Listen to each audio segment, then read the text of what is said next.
त्याच्यामुळे ही कन्फ्युजन होते का?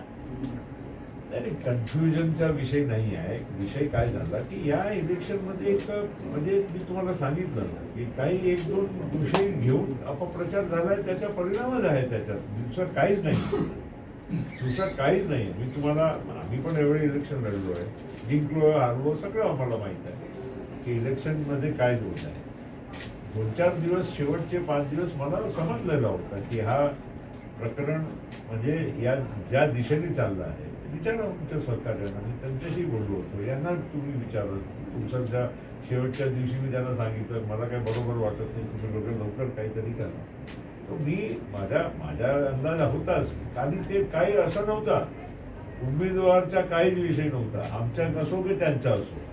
ते एक प्रवाह जे चालला ज्यामध्ये उमेदवाराचा काही विषय नव्हता.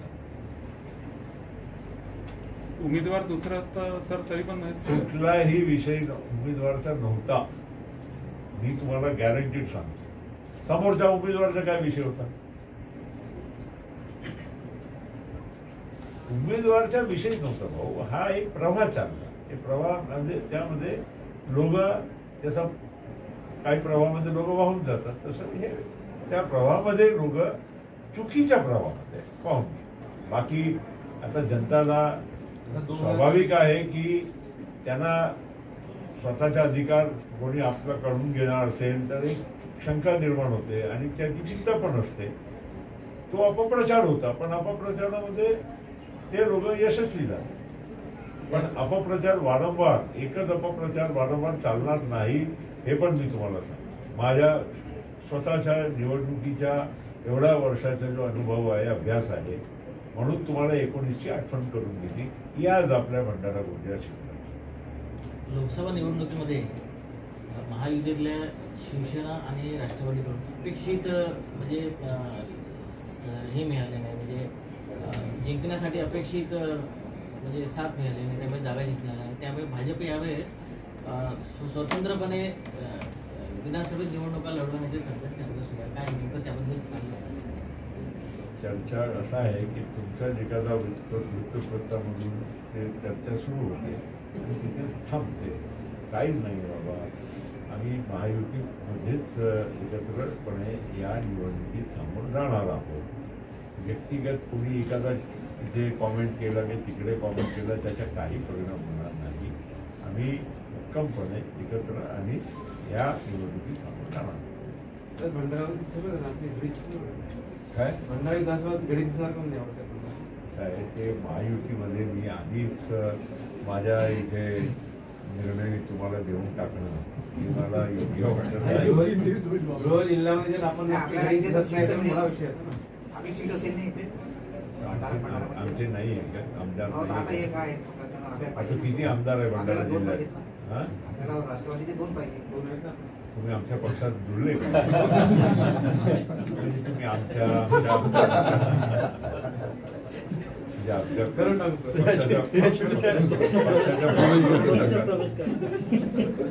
भंडाऱ्याच्या वाटेला 2 सीटा येतील राष्ट्रवादी. आता मी काहीच बोलणार नाही. उगीच हा विषय माझ्या मते महत्वाचा नाही आहे.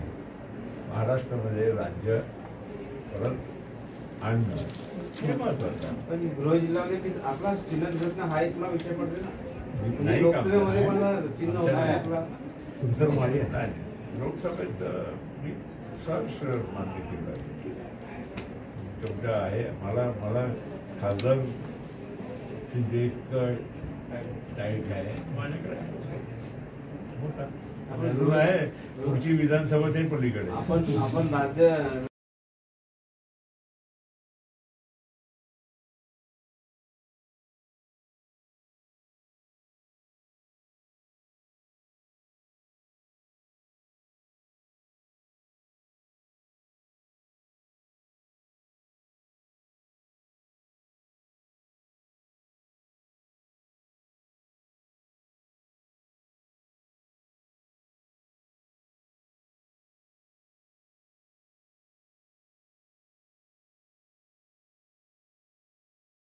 त्यामुळे एकंदर जर कोणी विचार करत असेल तर भारतीय जनता पार्टी NDAचे मताची टक्केवारी 2019 पेक्षा कमी झालेली कुठेही दिसत नाही.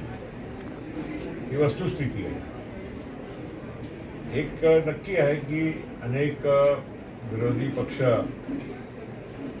एकत्र आल्यामुळे काही ठिकाणी त्याचा नुकसान झाला आहे आणि एक मोठा अपप्रचार भारताच्या संविधान जर 400 पार आली तर भारताचं संविधान बदलणार आणि बदलणार मध्ये SC STचा जो आरक्षण आहे ते काढण्यात येईल. हा एक म्हणजे कुठून हा विषय आला ते काही माहीत नाही, पण नक्कीच तो विषय लोकांच्या मनामध्ये एक संभ्रम निर्माण करण्यामध्ये कुठेतरी दिसला आणि त्याच्याही मतदानमध्ये आणि खास करून आपला विदर्भ महाराष्ट्रामध्ये त्याचा परिणाम दिसला. आता कोणी हे का समजून सांगितलं नाही. महाराज आठवत आहे की पंतप्रधानांनी अनेक भाषणामध्ये त्याचा खुलासाही केला, पण ज्या संसदेमध्ये SC आणि STचे 100 राखीव जागा आहे, 100 पेक्षा जास्त असेल, ते काय 100 खासदार काय संविधान बदलू देणार आहे का? कधी शक्यच नाही आणि कोणाच्या डोक्यात नाही. आणि NDAचे पण घटक पक्ष आहे, जसं आम्ही आहोत. आम्ही पण काय त्याला पुरस्कृत करणार होतो का? कधी विषय आला नसता. कारण भारताच्या संविधानच्या मूळ त्याचा जो आधार आहे, कॉन्स्टिट्यूशनची जे एक फिलॉसॉफी आहे, ते कोणीही बदलू शकत नाही. देशाच्या पार्लमेंटला पण संशोधन करण्याचा अधिकार आहे, पण संविधान बदलू शकत नाही. हे पण सुप्रीम कोर्टाने अनेक त्याच्या निकालामध्ये हा ऑलरेडी दिलेला आहे.